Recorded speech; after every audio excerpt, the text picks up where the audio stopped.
Os mais importantes assuntos da pauta política brasileira vão ser hoje esmiuçados no nosso programa. Vamos falar sobre fator previdenciário, vamos falar sobre redução da jornada de trabalho, vamos falar sobre a política de salário mínimo no Brasil e também vamos falar sobre a reestruturação do movimento sindical do PDT. Hoje o nosso convidado é o deputado Paulo Pereira da Silva. O senhor que também é presidente da Força Sindical. O senhor acha que existe hoje no Brasil uma política real de elevação do salário mínimo? Não tinha, né? Mas nós trabalhamos durante muito tempo de negociação com o governo, principalmente com o presidente Lula, e construímos, estou falando nós, das centrais sindicais, né? Não foi só a Força Sindical, foram todas as centrais. Fizemos toda uma discussão, uma negociação, e até porque nós nunca nos preocupávamos com o salário mínimo. Depois que a gente passou a se preocupar, a gente conseguiu levar o salário mínimo de 54 dólares para 293 hoje. Portanto, melhoramos um pouco a renda desses milhões de brasileiros. E trabalhamos com a ideia de construir essa política para o salário mínimo.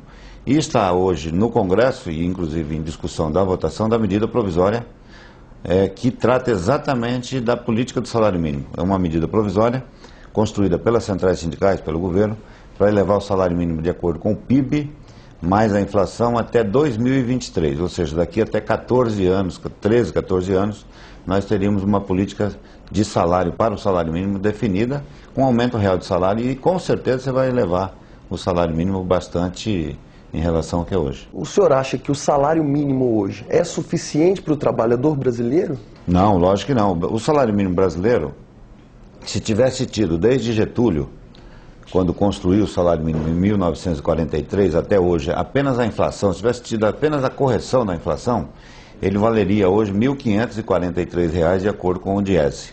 Você imagina como é que seria a renda dos brasileiros se o salário mínimo, o menor salário do Brasil, fosse R$ 1.500. Infelizmente, a gente não conseguiu, durante um período muito grande, nem a correção da inflação foi aplicada. E por isso o salário mínimo virou o que virou. De uns 6, 7 anos para cá, as centrais sindicais assumiram essa luta do salário mínimo, vem aumentando o salário mínimo todo ano a gente tem tido aumento real de salário. Nós conseguimos só no governo Lula uma correção do salário mínimo junto com inflação mais aumento real de 155% e subimos razoavelmente o salário mínimo. Ele continua ainda sendo um dos mais baixos do mundo, mas com essa política que nós aprovamos de aumento real e a inflação, com certeza a gente vai ter um salário mínimo decente no Brasil nos próximos anos. Em que pé estão as discussões sobre o fim do famigerado fator previdenciário? Olha, esse é um drama, porque as pessoas continuam se aposentando com o fator previdenciário, que é um cálculo maluco, o fator previdenciário. Você tentar lembrar aqui todo ele. Você pega o teu salário de 94 para cá, de julho de 94 para cá, faz uma média desses salários e multiplica por uma tabelinha. Essa tabelinha começa com 0. Se for homem, ela começa com 0,6. Se for mulher, com 0,55. Resumo disso é que se a média do teu salário deu R$1.000, você vai ganhar 600 e a mulher vai ganhar 550. Né? Esse é o resumo do fator previdenciário. Ou seja, as pessoas têm um arroxo muito grande no salário quando se aposentam no Brasil. Pagam e na hora de receber não recebem. Mas nós, das centrais sindicais, tentamos um acordo com o governo, chegamos próximo de um acordo, mas quando estávamos próximo do acordo, teve algumas centrais que discordaram daquele acordo e a gente acabou não fechando esse acordo. Qual que era a ideia?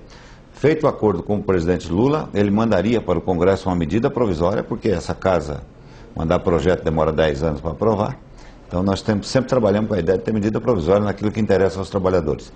E, infelizmente, a gente não teve um entendimento entre nós. E pegamos um ano eleitoral, cheio de problemas no meio dos trabalhadores, teve a crise também, que afetou as nossas relações, tivemos problemas no ano da crise, tivemos que enfrentar, não tivemos tempo de chegar numa proposta das centrais. E estamos trabalhando nisso, eu espero que a gente possa resolver entre nós, entre as centrais, que o presidente Lula, vocês resolvam entre vocês uma proposta, me traga, e se vocês me trouxerem, o governo vai discutir, concordando com a proposta, eu faço a medida provisória. Então, eu poderia dizer que o fator previdenciário está mais na nossa mão hoje do que na mão do governo. Acho que se as centrais conseguirem esse acordo, a gente pode resolver definitivamente essa questão das perdas das aposentadorias. Deputado, a discussão sobre a redução da jornada de trabalho continua emperrada na Câmara. E isso para o senhor é culpa dos deputados ou dos líderes que não colocam o assunto em pauta? Sabe que mexer em jornada de trabalho é uma das coisas mais difíceis que tem na história do Brasil. A gente poderia dizer do Brasil e de qualquer país do mundo, né? Até porque, se fosse fácil, os trabalhadores estariam trabalhando no mundo inteiro muito menos do que trabalham. Talvez a França hoje é o país que menos trabalha, né? Trabalha em média 35 horas.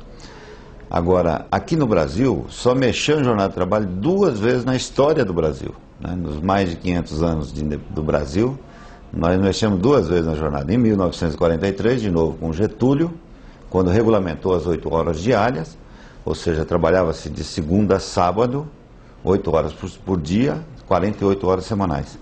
Depois nós só viemos mexer em jornada de trabalho depois de uma luta muito grande ali no final da ditadura, dos trabalhadores do Brasil inteiro.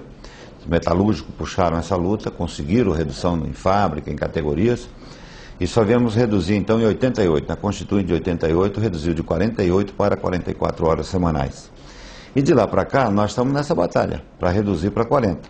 Agora, é muito difícil, porque do nosso lado, os trabalhadores se mobilizam, se articulam, né, manifestam, conseguem negociação de uma categoria, de uma fábrica, de outra fábrica, mas as coisas aqui na Câmara é bastante complicada.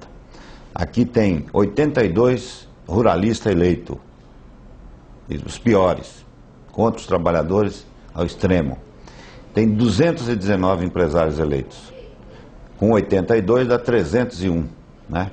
Portanto, a maioria dessa casa aqui, por natureza, é contra os trabalhadores, por princípio. É coisa de trabalhadores, votam contra por princípio, porque não gosta dos trabalhadores.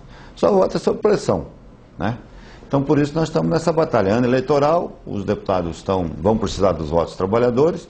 Eu tenho dito, eles estão entre os trabalhadores que votam e aqueles que pagam, que são os empresários. Então, nós precisamos aumentar a pressão aqui para poder votar, né? Nesses próximos dias, com certeza haverá muitas manifestações no Brasil e vamos aumentar a pressão sobre os líderes da casa para tentar votar as 40 horas semanais.